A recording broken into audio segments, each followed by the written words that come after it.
नमस्कार। जैसा कि आप जानते हैं कि दिल्ली में ऑक्सीजन की एक जद्दोजहद, ऑक्सीजन की एक कमी के चलते एक लड़ाई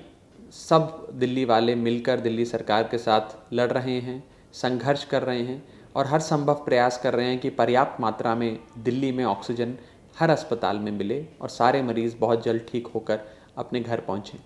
इसी कोशिश में हमने ये सोचा कि सही आंकड़े पूरी पारदर्शिता से आपके समक्ष रखना अति आवश्यक है और इसीलिए कितनी दिल्ली की ऑक्सीजन की मांग है, कितनी ऑक्सीजन हमें बीते दिन मिली, बीते हफ्ते में मिली, कितनी एसओएस कॉल्स हमारे सामने रोज़ाना आ रही हैं, उनसे हम कैसे बात करके कैसे उन कॉल्स को एड्रेस करते हैं, कैसे वहाँ तक ऑक्सीजन मुहैया कराते हैं, ये सारी चीज़ें पारदर्शी तरीके से आंकड़ों के मदद से आप सबके सामने रखने की एक कोशिश है। ये ऑक्सीजन बुलेटिन केजरीवाल सरकार की। मैं आपको सबसे पहले ये बताऊं कि कल यानी कि 3 मई 2021 को दिल्ली में ऑक्सीजन की कुल मांग यानी कि डिमांड, जिसे कहें ऑक्सीजन की ज़रूरत, जो थी वो थी 976 मेट्रिक टन यानी कि 976 मेट्रिक टन। 976 मेट्रिक टन कुल ज़रूरत थी, जिसके मुकाबले हमें दिल्ली की दहलीज़ पर जो ऑक्सीजन लाकर दी गई, जो मिली, वो थी मात्र 433, यानी कि जो टोटल सप्लाई ऑक्सीजन की हमें कल यानी कि 3 मई 2021 को मिली वो थी 433 मेट्रिक टन। यानी कि जितनी हमारी कुल ज़रूरत है 976, उसके मुकाबले हमें 433 यानी कि 433 मेट्रिक टन मिली, यानी कि 44% ऑफ द ओवरऑल डिमांड, यानी कि कुल डिमांड की, कुल ज़रूरत की 44% ऑक्सीजन दिल्ली को कल नसीब हुई। इसी के साथ साथ अगर हम बीते 7 दिनों का वीकली एवरेज निकाल कर देखें तो वीकली एवरेज भी हमारी ज़रूरत तो औसतन 976 यानी कि 976 मेट्रिक टन है, लेकिन उसके मुकाबले हमें जो बीते 7 दिन में रोज़ाना ऑक्सीजन मिली वो एवरेज अगर उसका करें तो हमें 393 यानी कि 393 मेट्रिक टन ऑक्सीजन मिली, यानी कि कुल मांग का 40%, सिर्फ 40% ऑफ द टोटल डिमांड हमें ऑक्सीजन मिली। इसी के साथ साथ जब ऑक्सीजन सप्लाई कम होती है, जब ऑक्सीजन पर्याप्त मात्रा में नहीं मिलती है, तो देखा जाता है कि अस्पतालों में ऑक्सीजन ख़त्म होने की कगार पे आ जाती है। उस स्थिति में हम लोग एक बेटर मैनेजमेंट करके इस ऑक्सीजन की जो कमी है उसको पूरा करने की कोशिश करते हैं। टीम केजरीवाल दिन रात मेहनत करती है। हमारे सारे ऑफिसर्स, सारे लोग 24 घंटे हॉस्पिटल्स को ट्रैक करते हैं कि किस हॉस्पिटल में कितनी ऑक्सीजन बची है, क्या वो रेड जोन में आ गया या अभी भी सेफ जोन में है, कितने घंटे की सप्लाई बची है। और जैसे ही सप्लाई कम होने की कगार पर होती है और उनका सप्लायर यानी कि जिस कंपनी ने उन्हें ऑक्सीजन पहुंचानी थी वो किसी प्रॉब्लम के चलते नहीं पहुंचा पा रहा है, तो फिर टीम केजरीवाल वहां पर अपना ऑक्सीजन सप्लाई मुहैया कराती है। ये मुहैया कराने के लिए हमने कुछ अपने एसओएस रिजर्व्स बनाए हैं, जहां से हम इन लोगों को ऑक्सीजन, इन अस्पतालों में जहां ऑक्सीजन ख़त्म होने की कगार पर होती है वहां पहुंचाते हैं। लिक्विड मेडिकल ऑक्सीजन यानी कि टैंकर के ज़रिए भी पहुंचाई जाती है, एलएमओ जिसे कहते हैं ऑक्सीजन। और छोटे अस्पताल जो 20, 30, 40, 50 बेड के अस्पताल हैं जो सिलेंडर पे चलते हैं, उनको हम बड़ा डी टाइप ऑक्सीजन का बड़ा वाला सिलेंडर पहुंचाते हैं एक अच्छी मात्रा में, ताकि ये जो आपातकाल परिस्थितियां बनी है, क्राइसिस, एक एसओएस की जो एक परिस्थिति उस अस्पताल में बनी हुई है, वो आराम से उस परिस्थिति से मुकाबला कर सकें, जीत सकें और फिर उनकी सप्लाई रेगुलर हो जाए। ये हमारी कोशिश रहती है। कल हमें कुल मिलाकर 41 एसओएस कॉल्स आई या 41 एसओएस हमें रेज करे गए अन्य माध्यमों से, चाहे वो सोशल मीडिया हो, चाहे वो फ़ोन कॉल से, हेल्पलाइन के माध्यम से हो। कुल 41 हॉस्पिटल्स ने एसओएस रेज किया और हमने 41 के 41 एसओएस को एड्रेस किया, यानी कि वहाँ ऑक्सीजन कुछ ना कुछ कर मुहैया कराई। चाहे लिक्विड मेडिकल ऑक्सीजन भेजा क्रायोजेनिक टैंकर के ज़रिए, कहीं से टाइप डी सिलेंडर भेजा, सिलेंडर पहुंचाया, या फिर लोकल एडमिनिस्ट्रेशन ने ऑक्सीजन मोबिलाइज कर कर वहाँ पर ऑक्सीजन मुहैया कराई। इसी के साथ साथ हमने, अगर हम 41 हॉस्पिटल्स की बात करें, इन 41 हॉस्पिटल्स में कुल मिलाकर, जिन्होंने कल SOS रेस किया, इन 41 हॉस्पिटल्स में कुल ऑक्सीजन के बेड्स, यानी कि कितने पेशेंट्स ऐसे थे जो ऑक्सीजन कि अगर वहाँ ख़त्म हो जाती तो उनकी जान पे बनाती, उनकी जान पे खतरा मंडराता।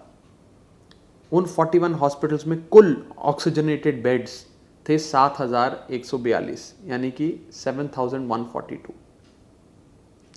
और कुल SOS सप्लाईज के ज़रिए हमने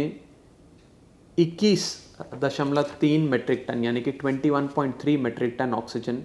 कल इन 41 हॉस्पिटल्स को पहुंचाया जिन ने SOS रेस करी। हमारा प्रयास ये है कि हम अच्छी मैनेजमेंट से ये SOS की परिस्थिति है इससे डील करें, क्राइसिस से डील करें, और जो ज़रूरत से कम ऑक्सीजन दिल्ली को मिल रहा है उस परिस्थिति में भी हर अस्पताल अपने पेशेंट्स का ठीक से इलाज कर सके, कहीं पे भी कमी ना हो, ऐसा ना हो कि ऑक्सीजन समाप्त हो गई, ऐसी परिस्थिति ना आए, इसकी जद्दोजहद में हम सब लगे। मैं आपको बताना चाहूँगा कि हमारी पूरी सरकार, पूरी टीम केजरीवाल सुबह से लेकर रात तक ऑक्सीजन मैनेजमेंट में लगी है। हमारे मंत्री हों, हमारे आला अधिकारी हों, ऑफिसर्स हों, वेरी ब्राइट ऑफिसर्स, हम सब दिन रात जागते हैं। ट्रक्स की मूवमेंट, ये ट्रक निकला कि नहीं निकला फैक्ट्री से, कहाँ तक पहुँचा, कितनी देर में अस्पताल पहुँच रहा है, कहाँ पहुँचा, क्यों नहीं पहुँचा, सिलेंडर कितने हैं, रिजर्व्स में कितने हैं, रिजर्व्स के सिलेंडर्स को उन तक पहुँचाना, कई प्रकार की एक्टिविटीज़ पे 24 घंटे नज़र बनाए हुए हैं कि एक भी जान हमारे किसी दिल्ली वाले की इस परिस्थिति में ना आ जाए। और ये एक बड़ी ही इमोशनल चैलेंज भी है हम सब के लिए। हम देखते हैं कि मैं आपको कल ही का उदाहरण देता हूँ, कल कई सारे छोटे अस्पतालों की SOS कॉल्स हमारे पास आई। आयरीन हॉस्पिटल है, कुकरेजा हॉस्पिटल है, ट्राइटन हॉस्पिटल है, रेनबो हॉस्पिटल है, कई सारे हॉस्पिटल्स की हमने SOS कॉल्स को जवाब दिया। उसमें से कुछ एकदम दिल को छू जाने वाले होते हैं, जैसे कि एक माँ का, एक लेडी का मुझे फ़ोन आया है जिनका एक यंग बेटा, 10-11 साल का बेटा एक अस्पताल में भर्ती था और वो ऑक्सीजन सप्लाई पे था। उसे ऑक्सीजन, हाई फ्लो ऑक्सीजन यानी कि मास्क पहनकर उनको ऑक्सीजन का सप्लाई जा रहा था। कोविड के मरीज़ थे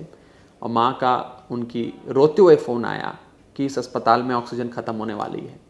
कुछ भी कर इस अस्पताल में ऑक्सीजन पहुंचाइए। इस हॉस्पिटल में मात्र 1.5 घंटे की, 2 घंटे की ऑक्सीजन सप्लाई रह गई है।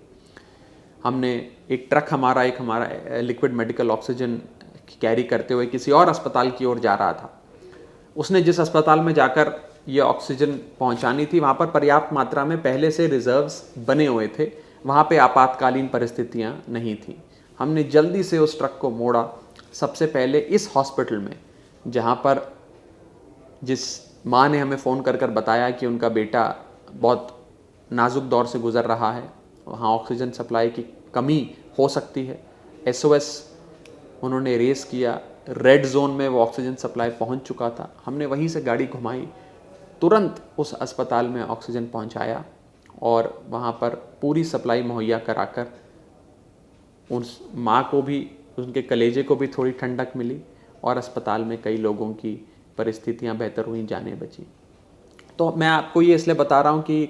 बहुत ही चैलेंजिंग, बहुत ही चुनौतीपूर्ण समय से हम सब गुजर रहे हैं और ईश्वर करे कि आप और हम सुरक्षित रहें, दिल्ली पूरी सुरक्षित रहे और ईश्वर करे बहुत जल्द दिल्ली में पर्याप्त मात्रा में ऑक्सीजन हम सबको मिले। जहाँ पर्याप्त मात्रा में ऑक्सीजन मिलनी ज़रूरी है, वहीं आप तक ऑक्सीजन की हर जानकारी पूरी पारदर्शी तरीके से पहुंचनी भी ज़रूरी है। इसीलिए इस ऑक्सीजन बुलेटिन के ज़रिए हमने एक कोशिश करी कि आपको आंकड़े बताए जाएं कि कितनी हमारी कुल मांग है, यानी कि ज़रूरत है दिल्ली में ऑक्सीजन की, क्योंकि दिल्ली में कुल मिलाकर 21,000 ICU, नॉन ICU बेड्स मिलाकर 21,000 बेड्स इस समय हैं, जिनकी रिक्वायरमेंट बहुत ज़्यादा है और कई हज़ार बेड पाइपलाइन में है जो केजरीवाल सरकार बनाने जा रही है। तो कुल ज़रूरत दिल्ली की 976 मेट्रिक टन है और कल यानी कि 3 मई 2021 को 433 मेट्रिक टन यानी कि 433 मेट्रिक टन मिला, जो कुल मांग का, कुल ज़रूरत का 44% है। यानी कि एक बहुत बड़ा प्रतिशत, बहुत बड़ा गैप, 56% का गैप डिमांड और सप्लाई में अभी भी बरकरार है दिल्ली में। और मुझे विश्वास है कि बहुत जल्द ये गैप कम होगा, और जिस तेज़ी से ये गैप कम होगा उतनी तेज़ी से हमारी SOS कॉल्स और ये ऑक्सीजन क्राइसिस भी कम होगा। बहुत बहुत शुक्रिया।